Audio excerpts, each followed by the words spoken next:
I'm Jess and I run Gaboom. It's a video game swapping website which is gaboomswap.com.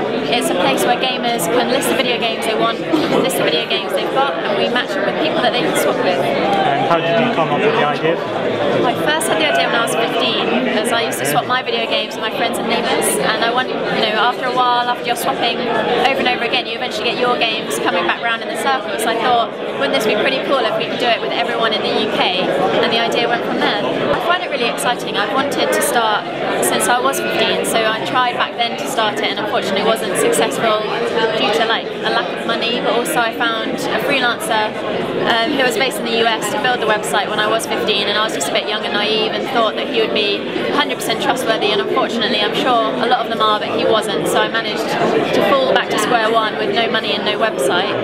So that was a tough learning curve, so to be able to start it again when I was 19 and in my first year at university was just brilliant. It was a really exciting time. I started in my first year at university, and then that was probably, I founded Gaboom in February last year, and then realised that I wanted to just focus on it 100%, so I left university after my first year and I have never looked back since. I think one of the hardest things has been finding the right team. I find it hard to find people that, either if you don't have that team from the start, they can sometimes feel like they've missed the boat a bit, so it's hard to be able to bring them in and feel like they're an equal part of what you're doing.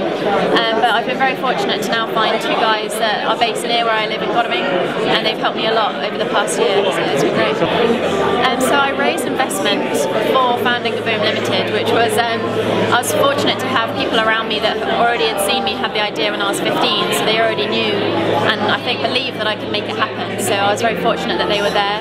But it still took a lot of pitching to them, getting them to understand what the business was going to be doing, because a lot of them, they're like friends and family, but they don't necessarily game or play video games, so I had to kind of show them how big the market was, and their eyeballs would grow, and I told them that there's like 55% of the UK play video games and all those sort of stats out there. My vision is pretty big. First of all, I want to expand Gaboom internationally, so take it to markets like the US, all around Asia, and kind of basically make it a global virtual business, as well as then once I've conquered the video game market, moving it into other areas, so other things that you can swap. One tip I'd say is trust your gut instinct. Even if you think to yourself, this is definitely what I should be doing, but your gut is telling you that you shouldn't, then listen to that, because I've gone against it a couple of times and I've always reached a dead end and wished that I had listened to my gut instinct from the word go. Perfect, brilliant. Thanks for being on YT today.